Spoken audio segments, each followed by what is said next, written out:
So I want to talk a little bit about people who live in the country, so like people on farms in regional and remote areas like me. I want to know if this is a struggle that other people are facing. So when you have to travel a long distance to attend appointments, what I try to do to make it economical, rather than see one doctor, I try to see a number of doctors that are treating and care for me.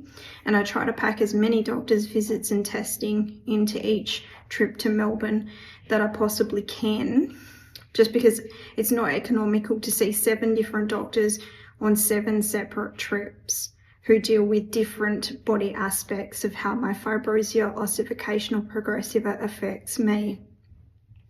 So that's what I try to do. And one thing that I'm struggling with at the moment, most hospitals, when I tell them that I live almost 400 k's from Melbourne, they're more than willing to stack appointments so that I can maximize my days in terms of seeing the maximum amount of doctors and trying to be on time and like trying to accommodate my needs in this way. I've even had doctors who couldn't make an appointment see me at the end of a day when they didn't have to, when they could have just simply said, look, I'm not going to see you, I'm done for the day, I'm going home.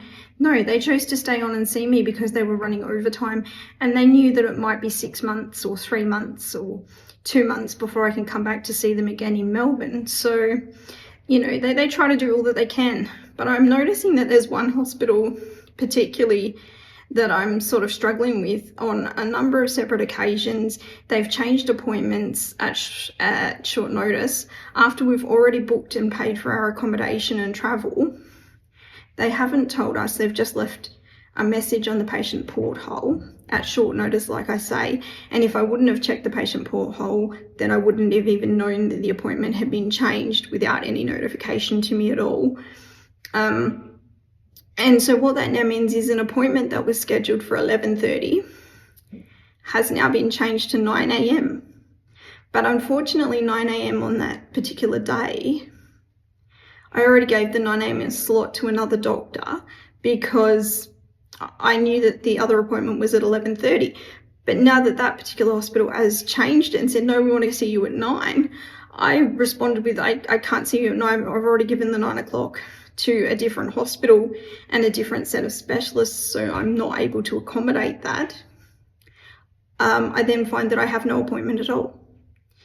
And this has happened to me 4 times, but this time I managed to get screenshots to show the appointment changed from 11:30 till 9 to a 9 o'clock slot. So it was originally an 11:30 appointment and it was changed to a 9 a.m. appointment. The reason I took screenshots is because the hospital claims that they never change appointments, that once it's made, it's concrete and it's set in stone. That's what they told my GP. And so this time I screenshotted it so I could send it to my GP and say, look, they're changing appointments at short notice. And what that's meaning is that it's clashing with other doctors and other specialties and the things that they need to do. And this particular hospital is trying to encourage me to make special trips just to see the one specialist at their hospital that I go to.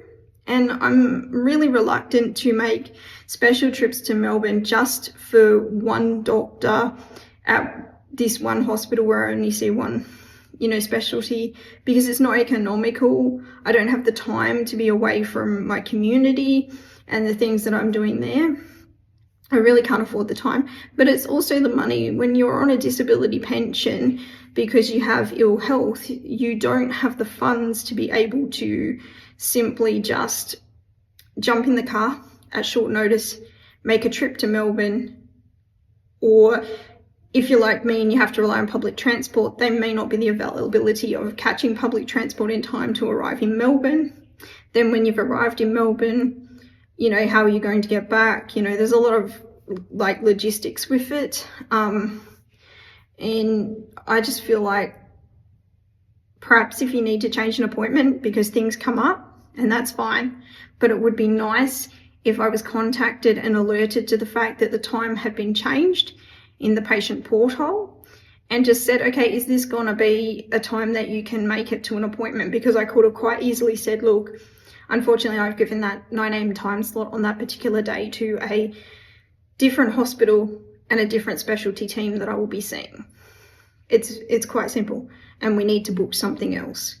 So, but because there's lack of engagement and it's very hard on country people, there has been times where I have accommodated short notice appointments and I've gone straight to Melbourne and I've been able to catch public transport, and then I've had to sleep homeless on the streets of Melbourne in the CBD because I just don't have the money to afford accommodation. So I like to avoid that because I don't think it's healthy for me with my condition, having a feeding tube and other constraints. It's not very good to be sleeping, you know, in Melbourne in the CBD. I just don't think that's really very reasonable. And yet that's what's been going on.